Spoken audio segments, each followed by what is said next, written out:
Welcome to the Jerry Graves channel. It's a channel that talks about narcissism.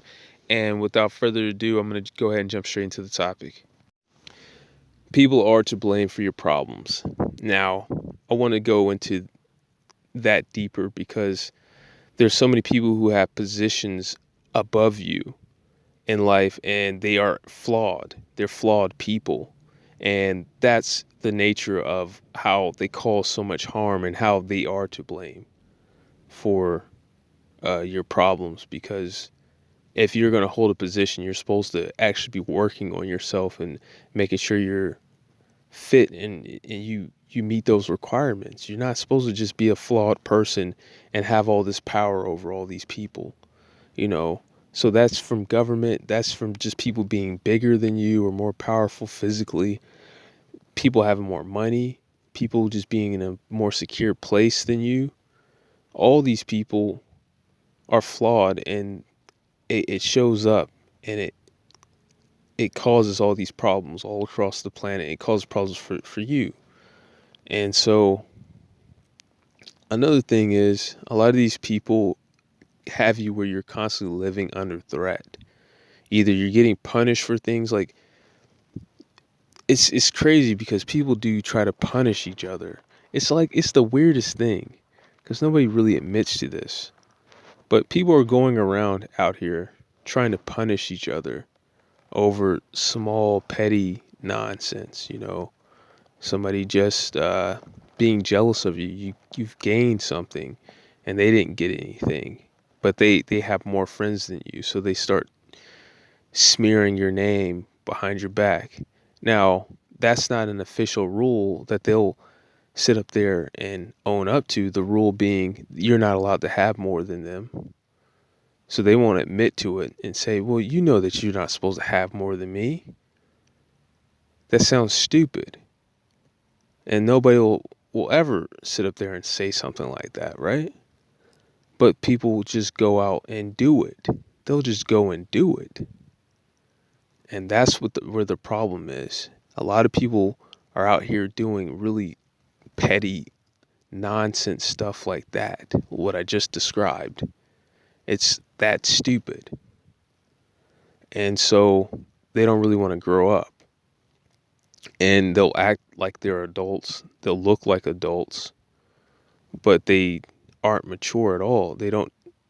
And that's basically what the main problem is that people will actually try to punish you over stuff like that. And you go through life, you learn, even if you learn it on a subconscious level, what not to do based off of this information you get from people punishing you over petty stuff. And the next thing you know, people don't even have to actually follow through anymore. They could just kind of hint at it. And the next thing you know, you're feeling anxiety. Somebody could just give you a dirty look and you change your behavior. You start to feel anxious. Or you gain something and you start to feel anxious. You don't feel right. You just got promoted. You're supposed to just be happy, but you know that this whole situation is about to blow up. Now, you already know. And so you feel anxiety, and that's what I mean by saying that you live under threat. There's this constant threat going on because people are so petty, and they do try to use their whatever little bit of power that they have, even if it's them just being larger than you. They go around, they're petty enough to use it for any little thing. And you know it, so just as you're trying to get from point A to point B, you kind of feel all these threats. You understand it, or at least you're processing the threats, and you feel a little bit of anxiety here and there. And it's their fault. It's their fault that there's all this anxiety going on because they haven't grown up as people. So they create hostile environments where there's threats, even if it's not hostile per se.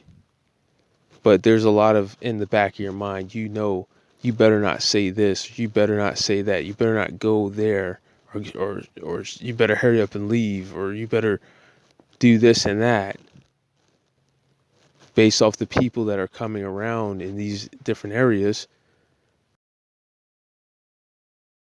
So there's threats of violence, there's threats of rejection, there's threats of people just turning people against you. There's all these threats that go on. There's threats of humiliation. And that's another thing that people do. They are constantly making fun of you just to let you know that I can humiliate you. So what do you do about this? Well, for one, for the physical threats, you need to get stronger, physically stronger and better able to take care of yourself physically. Threats of people who are just bigger than you, you know, try to get more size. For people who humiliate, who are trying to threaten you with humiliation, well, you listen to laugh tracks, you work on your weaknesses. You already know what you need to know what's going to be said ahead of time and kind of what your weak points are and get used to that, so that even if they do try to do that, you can take their power away. You know, you want to take the powers that some people have away from them, whether it's humiliation or threats of rejection. If they're looking at you in a rejecting way, you want to be like where this works so much for everybody they've dealt with, but you've practiced looking at rejecting looks so much, you know, off of images on Google or whatever you find, that it almost looks to them like it just didn't register, you know. And sometimes you can smile when they give you a rejecting look. And you want to be a person who doesn't need anyone. You don't need a bunch of friends, so that people can't really threaten you with taking them away. You got to be your own rock. But it first starts off with just understanding that that's the source of a lot of your anxiety, is that people are threatening you. You know, they are doing it, and they're petty and they're childish, and you shouldn't be that way. Don't be like these people. But I'm gonna leave the video at that. Thanks for watching. Peace.